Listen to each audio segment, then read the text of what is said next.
வணக்கம் தலைவா, அனைவருக்கும் இனிய வணக்கம். இன்றைக்கி இந்த வீடியோவில் எதை பற்றி பார்க்க போகிறோம் அப்படின்னு பார்த்தீங்கன்னா, டிஆர்பி மற்றும் பள்ளி கல்வித்துறையில் வந்திருக்க மிக மிக முக்கியமான தகவல்களை இந்த ஒரு வீடியோவில் நம்ம பார்க்கலாம். ஆசிரியர் தேர்வு வாரியத்தில் டிஆர்பியோடைய அசிஸ்டன்ட் ப்ரொஃபஸருடைய சிவி ரிசல்ட்டு இதெல்லாம் வருமா வராதா?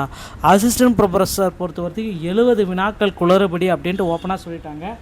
இனி இது வருவதற்கு தாமதம் ஏற்படும். இல்லைனா பார்த்திங்கன்னா தேர்வை ரத்து செய்யப்படுவதற்கு அதிகப்படியான வாய்ப்புகள் இருக்குது.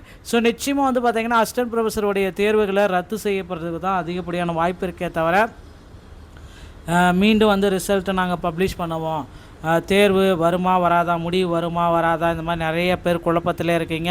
ஸோ உங்களுக்கு எல்லாத்துக்கும் தான் இந்த ஒரு வீடியோ. முடிவு வரத்துக்கு வாய்ப்பே இல்லை. தேர்வை ரத்து செஞ்சுட்டு மீண்டும் தேர்வு நடத்தப்படுவதற்கு நிறைய வாய்ப்புகள் இருக்குது அப்படின்றது எல்லோர் மத்தியிலுமே எதிர்பார்க்கப்படுகிற ஒரு கருத்து. ஸோ டெட் தேர்வு அடுத்து பார்த்திங்கன்னா டிஆர்பியில் டெட் தேர்வு 60 மார்க் எடுத்த அனைவருக்குமே பாஸ் அப்படின்ற மாதிரி நீதிமன்றத்துடைய தீர்ப்பு இன்றைக்கி மாலை ஒரு 2:30 மணி அளவில் இறுதி தீர்ப்பாக வர இருக்குது. ஸோ ஒரு இறுதி தீர்ப்பு கண்டிப்பாக வழங்கப்படும் அப்படின்ற மாதிரி எல்லார் மத்தியிலுமே எதிர்பார்க்கப்படுது. நிச்சயமாக பார்த்திங்கன்னா டெட்டாசிரியர்களுக்கு நன்மை செய்யக்கூடிய தீர்ப்பாக வரும் என்று எல்லோர் மத்தியிலுமே எதிர்பார்க்கப்படுகிறது மக்களே. ஸோ ஒரு இறுதி தீர்ப்பை டிஆர்பியோடைய ஆசிரியர் தேர்வு வாரியத்தில் நிச்சயமாக எதிர்பார்க்கலாம். இன்னும் ஒரு சில தினங்களில் இன்றைக்கி இல்லைன்னா வெள்ளிக்கிழமைக்குள்ளார ஒரு இறுதி தீர்ப்பை நம்ம எதிர்பார்க்கலாம். அரசு பள்ளிகளில் உள்ள காலி பணியிடங்கள் அனைத்தும் உடனடியாக தற்காலிக ஆசிரியர்களை கொண்டு நியமனம் செய்யப்படும். ஸோ இந்த 2026 கல்வியாண்டு தொடக்கத்திலிருந்து இதை நடைமுறைக்கு கொண்டுவோம். தற்காலிக ஆசிரியர் பார்த்திங்கன்னா ஒரு 18,000 ஆசிரியர்களை உடனடியாக தேர்வு செய்யப்பட்டிருக்காங்க. ஸோ இவர்களுக்கு பார்த்திங்க அப்படின்னா ஜூன் மாதம் 1ஆம் தேதி இந்த 3ஆம் தேதியிலேருந்து பணி வாய்ப்பு பணிக்கு வரலாம் அப்படின்ற மாதிரி ஒரு அப்டேட்டை கொடுத்துருக்காங்க. தமிழக அரசு பள்ளிகளில் காலியாக உள்ள ஆசிரியர்களுக்கு அனைவருக்குமே தற்காலிக ஆசிரியர் பணியிடங்களாக நிரப்பப்படும் அப்படின்றத ஒரு அப்டேட்டாக வழங்கியிருக்காங்க. ஓகேங்களா? ஸோ இந்த முடிவுக்கு வந்துருச்சு டெட்டுடைய இறுதி கட்டத்தில். ஸோ கண்டிப்பாக பார்த்திங்கன்னா டெட்டாசிரியர்களுக்கு நன்மை பயக்கக்கூடிய செய்திகளாக நமக்கு வர இருக்குது.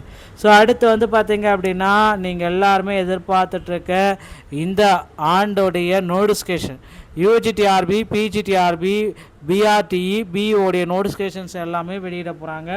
இந்த நோட்டிஃபிகேஷன் தேர்வு அறிவிப்புகள் அனைத்துமே இந்த ஏப்ரல் இறுதிக்குள்ளார இருக்கும் அப்படின்ட்டு எதிர்பார்க்கலாம்.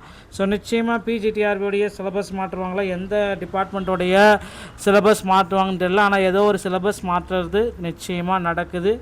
ஆர்டி மூலமாக இதை நிறைய பேர் கேட்டு தெரிஞ்சிருக்காங்க. கண்டிப்பாக இந்த சிலபஸ் யூஜிடிஆர்பியில் மாற்றப்படுவதற்கு நிறைய வாய்ப்புகள் இருக்குது. அடுத்து இன்னொரு விஷயத்தை நான் உங்கள்கிட்ட ஆசிரியர் தேர்வு வாரியத்தில் சற்று முன் 1/6/2024 சிறப்பு நிறைவு பெற உள்ள ஆசிரியர்கள் கவனத்திற்கு பணி வரன்முறை தொகுப்பூதிய நியமனம் ஸ்பெஷல் கிரேடில் உள்ள சிறப்பு நிலை ஆசிரியர்கள் தற்பொழுது நேரம் கிடைக்கும் பொழுது கருத்துக்கள் தயாரித்து கொள்ளலாம்.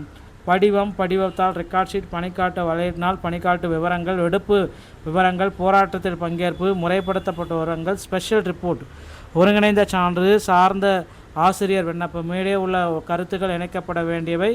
எஸ்ஆர் பேஜ் பார்த்திங்கன்னா உங்களுடைய சர்வீஸ் ரெக்கார்டுடைய பேஜ் 1, 2, நியமன ஆணை எஸ்ஆர் என்ட்ரி பேஜ், பணிவரன்முறை ஆணை, பணிவரன்முறை எஸ்ஆர் என்ட்ரி பேஜ், தகுதிக்கான் பருவம் எந்த பீரியடில் உள்ள வரீங்க எஸ்ஆர் என்ட்ரி பேஜ், தேர்வுநிலை ஆணையம், SLC market, SLC guidelines, SR entry page, higher secondary மார்ஜ், higher secondary guidelines, SR entry page, UG convocation, UG guidelines, SR entry page, PG convocation, PG guidelines, PG entry page, BEd convocation, BEd genuineness, SR entry page, SSLC to BEd அந்த genuineness எல்லாமே SR ஒரு பக்கத்தில் பதிவு செய்திருந்தால் இது எல்லாமே genuineness எல்லாமே ஒரு முறை இருந்தாலே போதும்.